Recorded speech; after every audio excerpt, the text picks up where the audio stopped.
Мақсатқа ирешүү үшін алға барырға керек деп әйткән бүйік француз романисты Анара де Бальзак.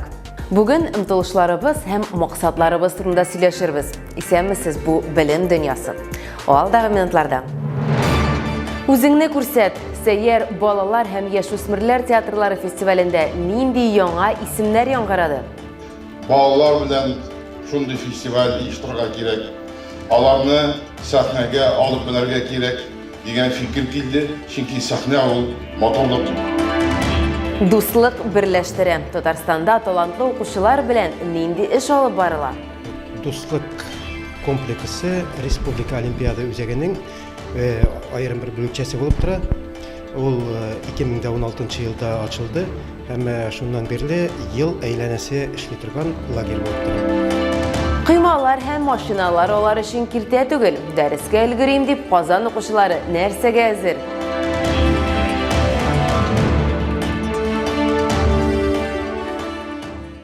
Йылдызларны кабызалар икән, димәк бу кемгә дә булса кирәк. Сәйер балалар һәм яшүсмерләр театрлары фестивален оештыручылар шулай дип саный. Татарстан халыклар дуслыгы йортында фестиваль җиңүчеләрен һәм призерларын бүләкләү тантанасы узды. Бәйге 6-нчы ел рәттән үткәрелә. Оештыручылары Татарстан Мәгариф һәм фән министрлыгы һәм хезмәттәшләребез 2 журнал, Салават күпере балалар журналы һәм Сәхнә журналы редакцияләре. Фестиваль беренче татар профессиональ сәйер театр труппасы хөрмәтенә аталган. Оештыручылар фикеренчә, фестиваль балаларда рухи мәдәният формалаштыру белән бергә балалар һәм мәктәп театрлары аша татар халкының мирасын, аның телен, мәдәниятен, гореф-гадәтләрен тапшырырга ярдәм итә. Быелгы фестивальгә күз төшерик.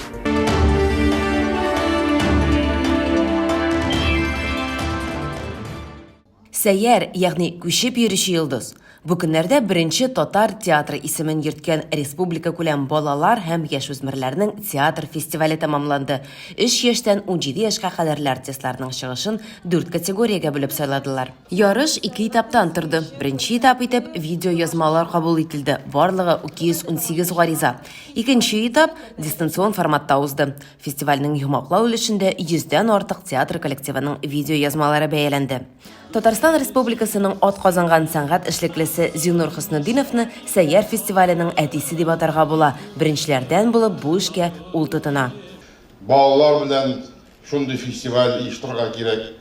Аларны сәхнәгә алып менәргә кирәк дигән фикер килде, чөнки сәхнә ул моторлык бит. 90нчы еллар менә безнең буыннар өлкәнрәкләрдә яшәрекләрдә яхшы хәтерли, шактый Болгавыр заманнары иде, яклык юк кебек иде, сәхнә ул вакытта да якты иде.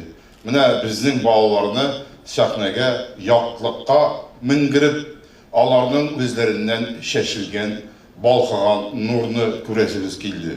Бүләкләү тантанасы җыр биюләр белән бер рәттән яңа хатирәләр өләште.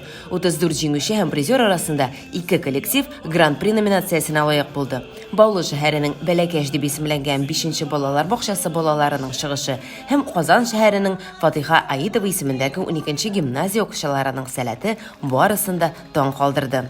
Сәйер театр фестивале Татарстанның дәүләт һәм башка телләрне саклау, өйрәнү һәм үстерү дип аталган дәүләт программасын тормышка ашыру кысаларында барлыкка килде һәм бүген төп ният итеп яшь талантларны берләштереп тора.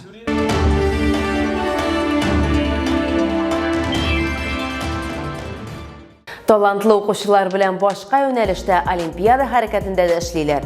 Бу эштә Татарстан Мәгариф һәм фән министрлыгы каршындагы Республика Олимпиада үзәгенә шактый роль бирелә. Монда олимпиадаларны оештыралар, иң мөһиме фәннәргә сәләтле балаларны турнирларга әзерлиләр. Үзәктә дуслык лагере бар, бөтен республиканы балаларны берләштерә. Шин спорт олимпиадасына әзерләгән кебек, монда да балалар өчен укытулар, тренировка җыеннары уза. Төп фикер итеп шул алына. Барысы да белем һәм дуслык хакына. Укучылар остазлар белән шөгыльләнә, аларны еш кына Казан университетларыннан гына түгел, Мәскәү югары уку йортларыннан да чакыралар. Шул ук вакытта балаларга мәдәни ял итү программасында тәкъдим итәләр. Надия Кадимова икътисад, тарих һәм биология буенча булачак җиңүчеләрне әзерләгән сменаларның берсендә булып кайтты.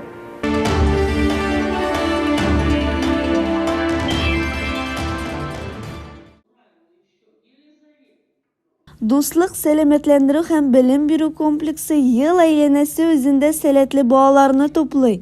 Җәй айларында теләгән барлык балалар да профиль фәннәр буенча белем ала алса, соңыннан комплекска барып бөтен Рәсәй укучылар олимпиадаларының регионал һәм муниципаль этапларының җиңүче һәм призерларын гына җыйныйлар.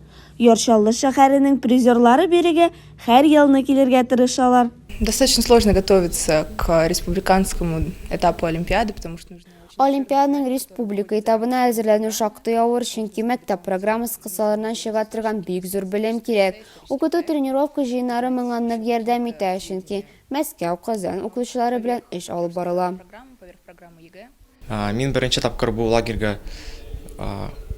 9нчы класста килдем. Һәм монда без бик күп файдалы белемләр алабыз. Татарстан бүгенге көндә Россия буенча үткәрелә торган олимпиадаларда Мәскәү һәм Санкт-Петербургтан соң 3нче урынны алып тора. Нәтиҗәләр бик югары. 2021 елда Россия күләмендә үткәрелгән олимпиадаларда Татарстан укучылары 30 җиңүче һәм 181 призлы урын алганнар. 25 ел география укытучысы булып эшләгәннән соң дуслыкка директор урынбасары булып килгән Илсур Нургалиев та комплекс турында горурланып сөйләде. Дуслык комплексы республика олимпиада үзәгенең аерым бер бүлекчәсе булып тора. Ул 2016 елда ачылды һәм шуннан бирле ел әйләнәсе эшли торган лагерь булып тора. Җәйге айларда лагерьда 18 көнлек төрле фәннәр буенча профильле сменалар үткәрелә. Көндезге дәресләр дә, дистанцион укулар да бик мәгълүмати узалар. Мәктәп укучыларын ярышларга Татарстанның һәм Рәсәйнең иң яхшы мәктәп һәм югары уку йортлары мөгаллимнәре әзерли. Победа дает, безусловно, 3 вещи. Первое – это поступление без экзаменов. То есть они поступают без экзаменов.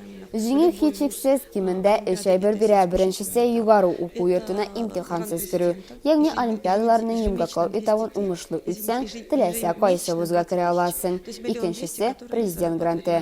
Ай сайын 20 мең сум бирелеп бара. Ягъни 1 миллион 200 мең сумны алар 4 ел университетта уку дәвамында җыеп бетерәчәкләр. Һәм өченчедән команда, көндәшлек рухы, конкуренция. Олимпиадачылар бер нәрсәдән дә курыкмый торган балалар. Шуннан да олимпиадаларда катнашып призлы урын алган укучылар башкалар янында моксашанлыгы белән аерылып торалар. Без постоянного нарабатывания навыков Даими просто рәвештә невозможно будет. күнекмәләр эшләүсез олимпиаданы чыннан да яхшы һәм алга таба яхшы нәтиҗә бирергә мөмкин түгел. Бу көннәрдә 21 муниципаль районнан 100гә якын укучы тарих, биология һәм экономика фәннәреннән яңа тирәнтен белемнәр алачак. Уку энә белән кыю казу дисәләр дә укучыларның йөзләрендә елмаю, ә күзләре яңа мәгълүмат алу теләге белән яна. Юкка гына да түгел, чөнки дуслык комплексында мәктәп программасыннан тыш өстәмә мәгълүмат өйрәнә алар. Олимпиадада миңа нервный система турында сорау эләкте. Дуслык лагерендә без бу теманы үтеп киткән идек һәм мин искә төшереп бу сорауга җавапны бирә алдым. Мәктәптә әле без бу теманы үтмәгән идек. Көндез укучылар уку белән мәгъшул булсалар, кичләрен оештыручылар алар өчен интеллектуаль һәм спорт уеннары әзерли.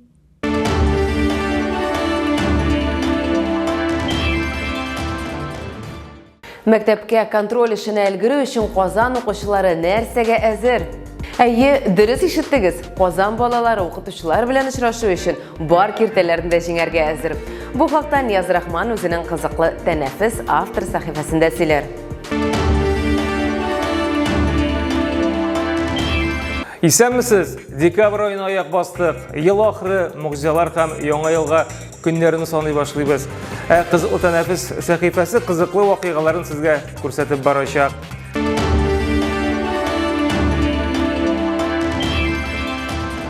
Карелия Республикасында яшәүче Дима Кибик шулай ук мөгъҗизаларга ышана. Эш шунда ки, малайга операцияга акча кирәк. Ул 12 яшендә булганда туберкулезга каршы прививка ясыйлар. Тик менә таякчыклары аның ярасына эләгә. Нәтиҗәдә малайның аягына имплант куялар, ләкин тора-бара ул үсә һәм сөйекләрен турайту өчен 82 мең, ә металл конструкция урнаштыру өчен тагын 300 меңнән артык сум акча кирәк була. Малай исә башын ими операцияга акчаны үзе җыя, товар бушата, танышларына хуҗалык эшләрендә булыша. Россия сәламәтлек саклау министрлыгы киләсе елда башка операция ясаячак ди. Ләкин малайның туганнары соңга калырга мөмкинбез дип борчыла. Без Димага сәламәтлек телибез. Работал тоже по несколько часов в день. Допустим, сегодня работал, завтра отдыхает. А я же переживаю, я уже каждый раз говорю, что Дима, будь аккуратней, там то-да-сё. Он говорит, мама, не волнуйся, вот сегодня, типа, я там не передвигал эти ящики, я там мыл полы. Я говорю, в смысле? Мыл полы. Он говорит, да, я мыл полы. Говорит, что, типа, мужчина не моет полы, что ли?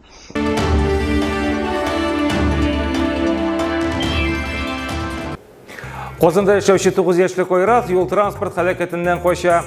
Дөресрәге, балай мәктәпкә барганда таеп егылып, бер машина ишегенә бәрелә. Руль артында утыручы егет шунда ук ярдәмгә ташлана. Тик малай ашыгыч ярдәм машинасы чакырудан баш тарта. Әнигә шалтыра дия дә кача. Машина йөртүче аптырашта кала һәм ЮХИДИ инспекторларын көтә. Әнисенә шалтыратып, барсын да сөйли. Аның сүзләренә караганда, малай исә контроль эшкә ашыккан була. Соңыннан ул хастаханәгә мөрәҗәгать итә һәм Айратны өйгә озаталар. Иң мөһиме, контроль эшкә эшләнгән һәм ул соңга калмаган.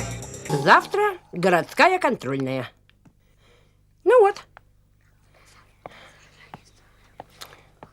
Завтра и посмотрим, что вы все из себя представляете. Списывать не дам. Ты меня понял.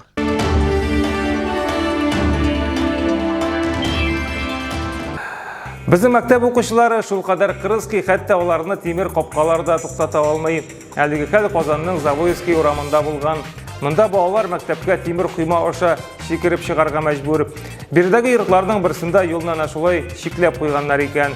Ләкин мәктәп укучыларына бу киртә түгел. Алар бик оста сикерә. Сез дә карап китегез. Вот еще один. И вот так целый день продолжается, понимаете? Дети из школы лазят через калитку, а здесь открыть никак не хотят вообще. Во, еще один. Это, короче, происходит с 7 до 8 утра, когда в школу идут. И вот после обеда, когда со школы дети возвращаются, они все лазят вот через эту калитку, представляете? Даже с этого же дома.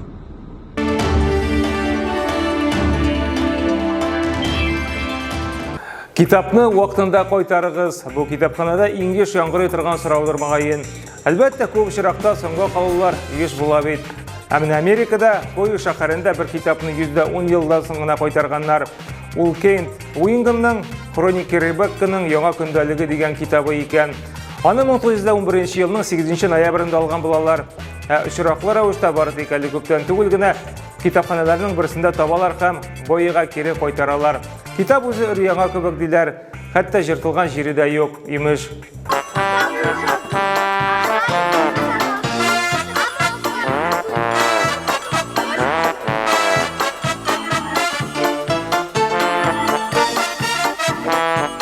Значит так, 2 Биг Мага, 2 чизбургера и одну большую картошку. Вы что, с ума сошли?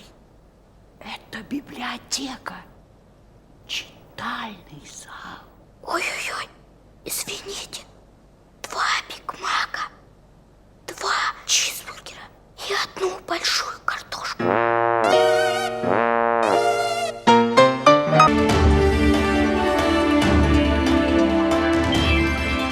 Бүгінгі менә шулар иде. Очрашырбыз. Сау булыгыз. Безнең программаның иң кызыклы аңлакларын сез безнең социаль челтәрләрдәге аккаунтларда күрә аласыз. Пера адастра, авырлыклар аша йылдызларга омтылу. Борынгы Рим философы Сенеканың канатлы гыйбарәсе бүтән заманнарда да актуаль. Яңа мөмкинлекләргә һәм белемнәргә омтыласың икән, димәк, хыялларың тормышка ашачак. Сау булыгыз.